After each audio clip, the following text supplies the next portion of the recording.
구약 성경을 읽을 때에는 역사적인 배경을 밑으로 이해를 하고 말씀을 읽어야 왜 이 말씀이 지금 우리에게 이렇게 선포되고 있나라고 하는 것을 알 수가 있습니다. 그 역사적인 배경이 없이 성경을 읽으면 그냥 문자적으로밖에는 우리가 이해할 수가 없습니다. 오늘 본문의 말씀도 마찬가지인데, 이제 오늘 말씀의 역사적인 배경은 열왕기하 18장 19장입니다. 이제 그 역사를 배경으로 해서 오늘 이사야 33장이라고 하는 말씀이 나오게 된 거예요. 아시는 것처럼 이제 지도, 오래간만에 지도를 보죠. 무엇을 그려요? 빵떡을 그리고 그 다음에 뭘 꽂아요? 삼지창을 꽂고 그 다음에 뭘 하죠? 돼지족발. 맛있겠죠. 그 다음에 또 뭘 그리죠? 닭다리를 그리고 그 다음에 코바를 그리고요. 그리고 이제 이쪽 지역이 이스라엘 지역입니다. 북쪽이 바로 이제 북이스라엘이고 남쪽은요, 남쪽 유다입니다. 굉장히 복잡하게 얽혀져 있는 국제 정서 속에서 북쪽 이스라엘이 호세아라고 하는 왕 9년에, 통치 9년 만에 아수르에 의해서 사실 멸망을 당합니다. 그때가 BC 722년입니다.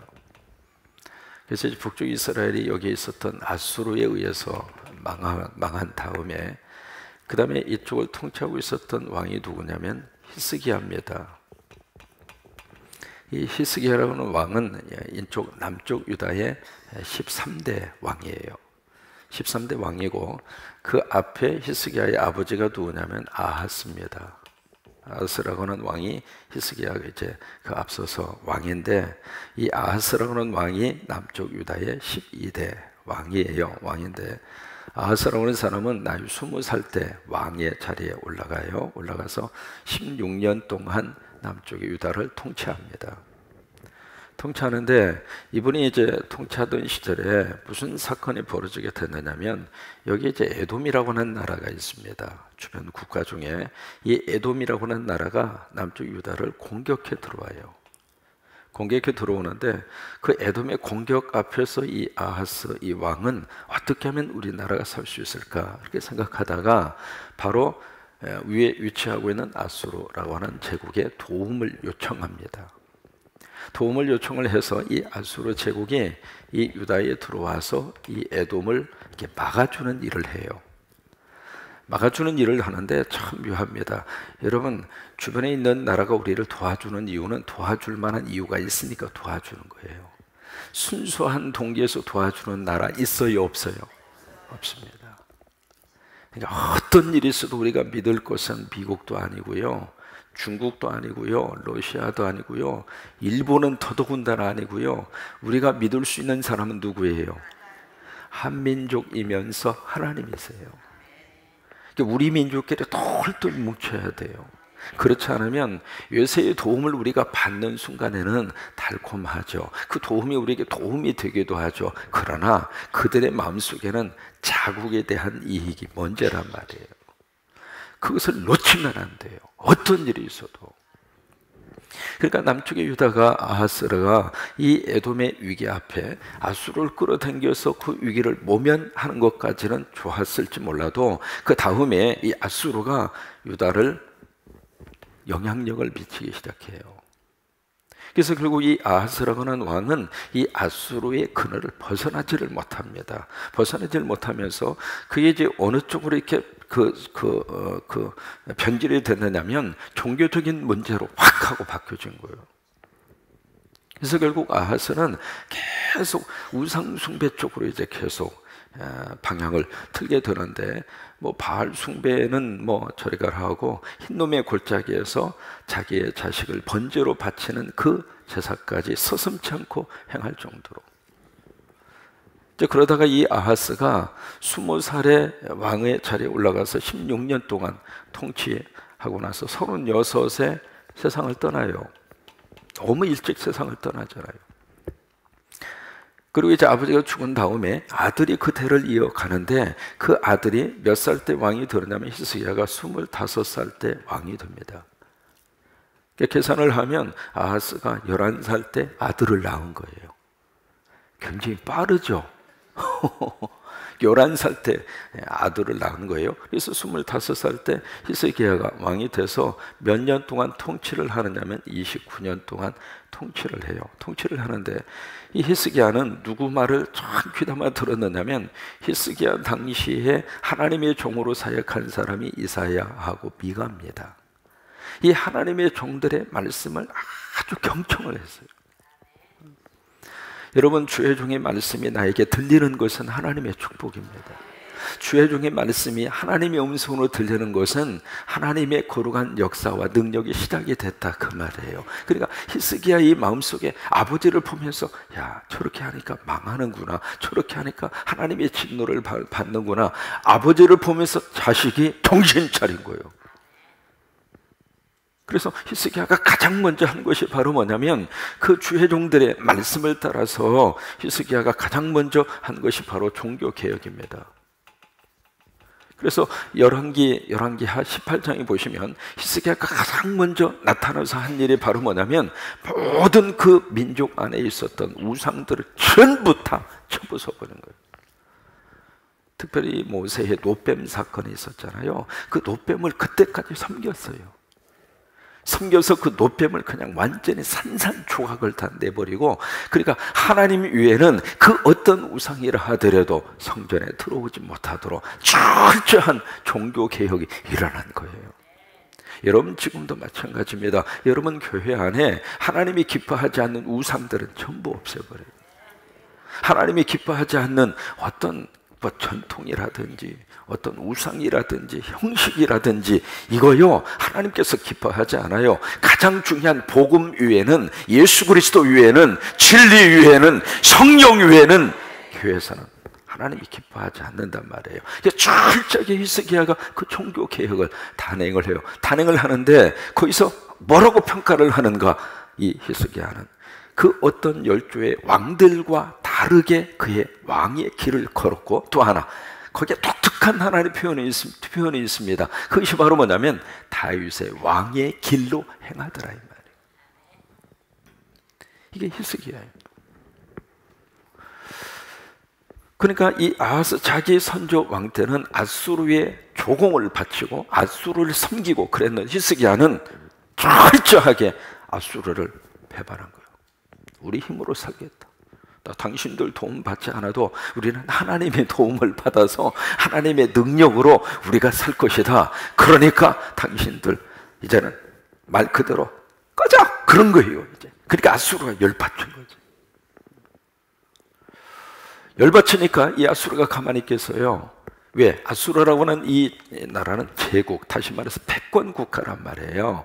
지금 말하면 전 세계적으로 미국이 패권 국가이거든요. 중국도 지금 계속 누리고 있는 것이 패권국이라고 하는 그 자리에 중국이 올라서고 싶은 거예요. 이 두 나라가 지금 자존심 싸움이에요.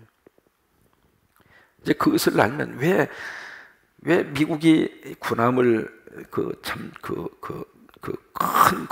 레이건호라든지 그런 저기를 어디에다 다 이렇게 보내면은 중국이 막 발끈하고 막 그런 일들이 막 벌어지잖아요. 이게 바로 뭐냐면 패권국의 지위를 이쪽은 유지하려고 하는 것이고 이쪽은 뺏으려고 하는 거예요. 그 틈바구니 속에 지금 우리나라가 있는 거예요. 그러니까 이 아수르 제국도 마찬가지거든요. 이 패권이라고 하는 이 자기의 주의를 지금 이 히스기야가 자꾸 배반하고 그러니까 화가 난 거죠. 그래서 이 아수르 제국의 그 왕이 누구냐면 산헤립이라고 하는 왕이에요. 그 산헤립이라고 하는 왕이 유다를 공격해 들어와요. 첫 번째 공격이 라게스라고 하는 곳으로 공격해 들어옵니다. 그쪽으로 공격을 들어와서 1차 공격을 받았을 때 히스기야는 도저히 안 되겠다. 그래서 항복을 합니다. 항복을 하면서 내가 어떻게 해야 당신들이 물러가겠습니까? 그러니까 은 300, 그 다음에 금 30, 엄청난 양입니다. 그것을 뇌물을 바쳐라. 그러면 우리가 철수하겠다. 그래서 성전에 있었던 금을 다 뜯어서, 그래서 이제 그걸 겨우 갖다 바쳤는데 그것을 딱 받은 이 산헤립이 철수하기는커녕 다시 갔다가 2차 침공을 해와요. 그것이 바로 예루살렘 공격입니다. 그래서 예루살렘을 완전히 포위를 해서, 고대 전쟁이라고 하는 것은 철저히 포위를 해서 심리전이에요. 심리전. 어느 한쪽이 포기하면 한쪽이 이기는 거예요. 그러니까 포위를 해서 지금 말빨 좋은 랍사게라고, 이름도 참 거시기 하잖아요. 랍사게를 보내서 라블라블라블 이렇게 하게 한 거예요. 그것이 바로 열왕기하 18장 19장이에요 그 엄청나게 긴 랍사게 라블라블라블라 하는 내용이 거기에 기록이 돼 있어요. 그래서 막 유대, 그 남쪽 유다의 예루살렘 성에 있는 유다 백성들에게 심리전으로 막 해서 막 그들의 심리 상태를 공격을 하는 거예요. 히스기야 말 듣지 말아라. 하나님이 허락하지 않았으면 우리가 여기까지 왔겠느냐. 하나님이 도와준다. 천만의 말씀. 이제는 항복하는 길밖에 너희가 살 길이 없다. 그래서 막 공격을 하니까 히스기야가 뭐라고 명령을 했는가? 대꾸하지 말아라. 여러분, 악한 영이 말하는 말에 대해서 대꾸하기 시작하면 나도 빨려 들어가요. 어느 때는 침묵하는 게 이기는 거예요. 그냥 거기 가서 무슨 이해시키고 아니라고 말을 하고 그럴 필요도 없을 때가 참 많아요. 그러니까 히스기야가 대꾸하지 말아라. 그렇게 이제 명령을 내립니다. 명령을 내리니까 이 랍사게가 막 이야기해도 아무 말이 없으니까 랍사게가 최후 통첩에 편지를 써서 보냅니다. 그 편지를 받은 이 히스기야가 그것을 딱 가지고 기가 막히죠. 국력은 바닥에 떨어졌고 대항할 능력은 없고 무기는 없고, 그래서 그 최후 통첩에 그 편지를 딱 가지고 어디로 갔는가? 하나님의 성전으로 와요. 열왕기하 19장이에요. 하나님의 성전에서 딱 펼쳐놓고 기가 막힌 기도를 하나님 앞에 합니다. 하나님, 어떡하겠습니까? 그래서 자기는 성전 와서 엎드려서 그 편지를 놓고 기도를 하고 있고, 그리고 이사야 주의 종에게 특별 기도를 부탁을 해요. 나라가 이런 위경에 있으니 좀 위해서 기도해 주시오. 여러분, 우리 하나님의 백성들은 나라의 국가적인 위기 앞에 하나님 앞에 엎드려야 할 사명이 있습니다. 그래서 그 부탁을 받고 이사야가 하나님 앞에 기도하고 나서 응답을 히스기야에게 알려줍니다. 걱정하지 말아라. 참 기가 막힌 메시지를 거기다가 주고 있습니다. 너희를 공격하고 있는 저 사내림, 그는 결국 자기 고국으로 돌아가게 될 것이고, 그리고 자기의 조국에 돌아가서 그가 암살을 당하여 죽게 될 것이다. 그리고 너희가 보고 있는 이 거대한 메뚜기 같은 이 때들 내일 아침에는 너희들이 보지 않을 것이다. 하나님의 말씀의 예언을 이사야 선지자가 히스기야에게 줍니다. 그 말씀의 예언을 응답을 받고 주의 성전에서 히스기야가 간절히 기도를 해요. 여러분, 기가 막힌 문제 앞에서는 기가 막힌 기도 외에는 할 일이 없어요. 성전에서 막 엎드려 기도한 거예요. 하나님 앞에서 운 거예요. 하나님 어떡합니까? 근데 기가 막힌 역사가 나타났어요. 그 다음날 새벽에 가서 보니까 세상에 18만 5천 명 이 아수르 군대가 쫙 다 떼죽음이 당한 거. 놀랄 일 아니에요. 여호와의 사자가 와서 저들의 적진 가운데 그냥 하나님의 사자가 와서 18만 5천 명을 다 싹쓸이를 시켜버린 거예요. 참 기가 막힌 역사가 나타났잖아요. 그 사건을 배경으로 해서 오늘 이사야 33장이 나온 거예요. 그걸 머릿속에 두고 이사야 33장을 읽어야 이 말씀이 이래서 우리에게 이 말씀을 하시는구나. 여기에 아수르 군대들이 막 공격해 들어오는 장면의 내용도 기록이 되어져 있고, 그리고 그 새벽에 하나님의 거룩한 역사가 어떻게 나타났는가라고 하는 것을 보여주는 내용도 이 33장 안에 그대로 여기에 다 표현이 되어져 있습니다. 3절에 보시면 요란한 소리, 3절에 보시면 일어나심. 이게 다 바로 뭐냐면 아수르 군대가 지금 공격해 들어오는 그런 모습들이에요. 4절에 보시면 황충의 때, 메뚜기 뛰어오름, 이게 다 그런 모습들을 지금 형상화시키고 있는 거예요. 근데 그런 속에서 2절을 보시면 뭐라고 고백하고 있는가? 여호와여 우리에게 은혜를 베푸소서. 우리가 주를 앙망하오니 주는 어떻게? 왜 이 고백이 나왔느냐면 그 새벽에 18만 5천 명이 죽는 그 놀라운 역사를 경험한 거예요. 그래서 주님, 아침마다 우리의 팔이 되어주세요. 새벽마다 우리의 팔이 되어주세요. 새벽마다 우리의 도움이 되어주세요. 하루의 삶을 시작하는데 이 새벽의 제단 깨우는 것이 쉽지는 않지만, 그러나 하나님, 내가 이 새벽의 제단 지킴으로 우리 가정에 살고 우리 자녀가 살고 우리 민족에 산다면 하나님, 나 그거 하겠습니다. 바로 그거예요. 그거. 그러니까 아침마다 우리의 팔이 되시며 환난 때에 우리의 구원이 되셔서, 왜 그것을 경험을 한 거예요. 여러분, 우리가 말이죠, 하나님 앞에서 울면 사람 앞에서 웃을 수 있어요. 하나님 앞에서 울면 사람 앞에서 웃을 수 있다. 시작! 기가 막힌 역사입니다. 하나님 앞에 와서 막 울면 사람 앞에서는 웃을 수 있어요. 대전에 어느 대전에서 어느 목사님이 개척교회를 하셨어요. 2층에다가 새를 얻어서 개척교회를 했는데, 그 주인이 얼마나 성광교회 교인들 같은 주인을 만났으면 안 그랬을 터인데, 그 주인이 얼마나 고약한 주인인지. 이 개척교회가 이제 힘들으니까 거기 월세를 몇 개월 밀린 거예요. 밀렸는데 그 주인이 와가지고 막 방 빼라 이거예요. 월세도 못 내고 무슨 놈이 교회를 한다고 이러고 있느냐 이 말이에요. 그래서 막 와서 한바탕 퍼붓는 거예요. 당장 월세 내지 못할 것 같으면 당장 나가라고. 이제 주인이 이제 한바탕 퍼붓고, 그 다음에 2층에서 이제 계단을 내려가다가 거기서 굴렀어. 계단에서 굴러가지고 세상에 목뼈가 다쳤네. 그러니까 이분이 무슨 생각을 했느냐면, 세상에 내가 교회 건들다가, 목사라는 사람 건들다가 이게 부러졌는데, 그 생각이 든 거예요. 그래가지고 세상에 무려 8년 동안 월세를 안 받았어. 그래가지고 8년 동안 월세를 준다고 그래도, 목사님 월세 안 받아도 좋으니까 나 이거 목 빨리 치유되도록 기도만 해달라고. 그래서 한 번 부른 다음에 8년 동안 월세를 안 받고, 그래가지고 그 교회가 자립해서 교회가 많이 부흥됐대야. 그 목사님이 얼마나 하나님 앞에서 울었겠어요. 안 주고 싶어서 안 주는 게 아니라 못 주는 거잖아요.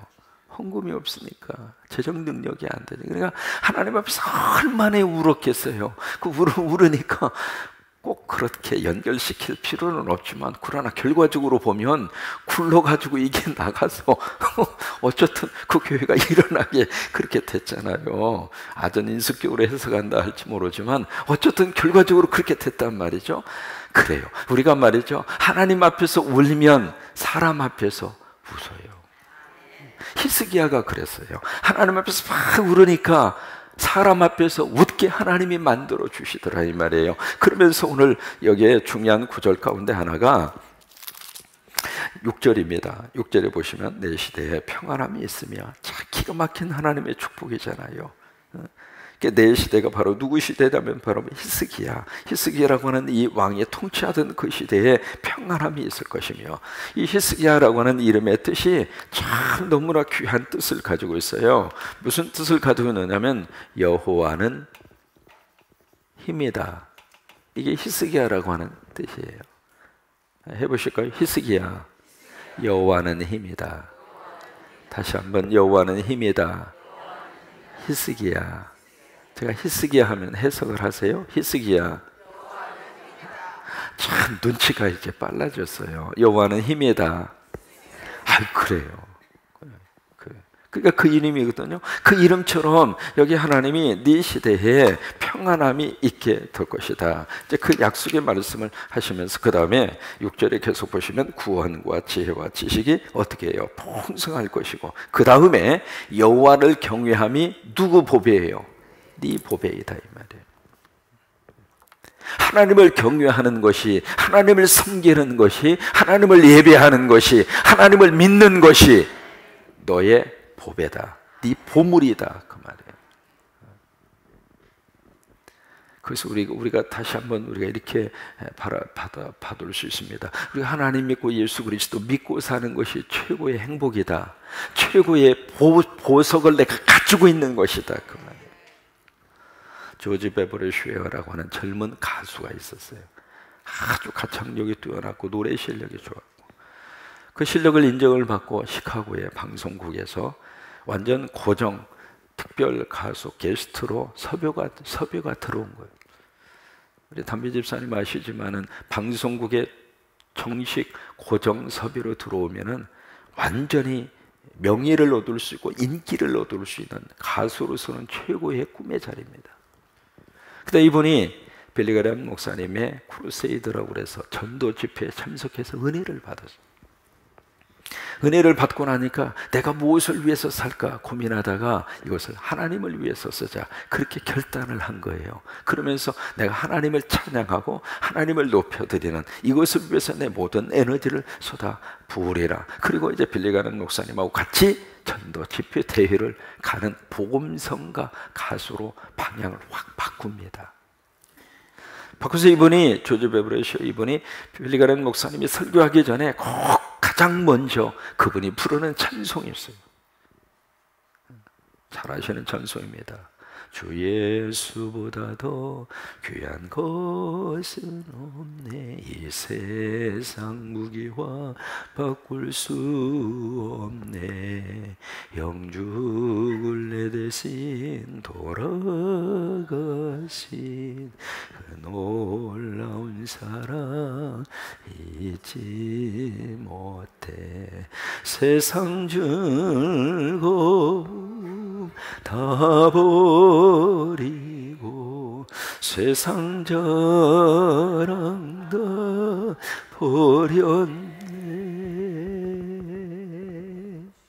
주 예수보다 더 귀한 것은 없네. 예수밖에는 없네. 그 찬송을 해요. 조지 베버리 쉐어. 그분은 지금도 살아계세요. 빌리그램 목사님도 지금도 살아계시고요. 거의 지금 100수 가까이 됐습니다. 제가 지금도 기억나요. 제가 미국 떠나기 전에 이분이 TV에 나오셔가지고 그동안에 있었던 것을 간증을 하고, 그때가 연세가 90이 넘었거든요. 그 90이 넘은 연세에 그 주 예수보다도 귀한 것은 없네, 그 찬송을 하시는 것을 내가 마지막 보고 왔어요. 근데 우리 믿음의 선조들도 거의 같은 비슷한 고백의 찬송을 다 불렀어요. 가사를 한번 띄워줘 보세요. 주 예수보다도 귀한 것은 없네. 그 찬송하고 비슷한 그런 내용의 가사로 우리 믿음의 선배님들이 같이 이제 불렀던 찬송이 있어요. 그 찬송이 있는데 주님과 못 바꾸네라고 하는 그 찬송이에요. 주님과 못 바꾸네. 멜로디가 같이 나왔으면 훨씬 좋았을 텐데 가사만 나와 있네요. 세상에는 눈물뿐이고 고통만 닥쳐와도 내 심령은 예수님으로 기쁜 찬송 부르네. 나는 예수님으로서 참 만족을 누리네. 세상 영광 다 준대도 주님과 못 바꾸네. 그 이제 주 예수보다도 귀한 것은 없네 하고 같은 내용이에요. 그러니까 예수님이 나의 보배입니다 라고 하는 믿음의 고백이에요. 한번 반주를 하시면 아마 곡을 기억하실 것 같은데 한번 해볼까요? 들은 곡이죠. 네.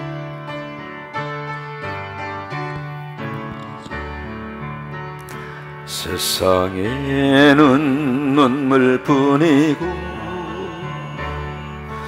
고통만 닥쳐와도 내 심령은 예수님으로 기쁜 찬송 부르네. 나는 예수님으로서 참 만족을 누리네.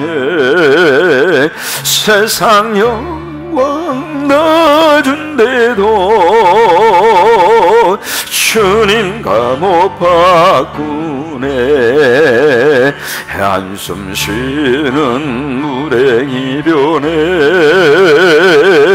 기쁜 찬송 부르니 괴로움을 주던 환경이야매 천국으로 변했네.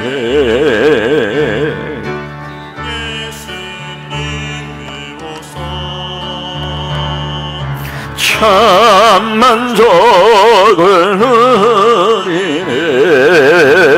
세상 영광 가진대도 주님과 못 바꾸네. 금은 모아다 준다 해도 예수님만 못하네. 아멘. 명예치 훌륭한데도 주님만은 못하다. 나는 예수님으로서 참 만족을 누리네. 세상 영광 낮은데도 주님과 못 바꾸리. 속지 마라 세상 어영에 마음 뺏기지 마라. 세상 것은 일장의 춘모 물거품과 같도다.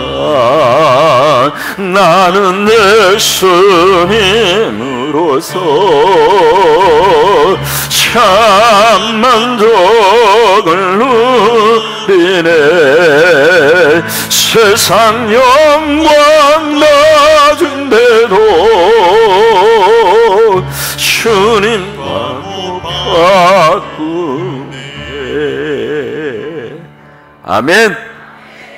여호와를 경외함이 내 보배니라.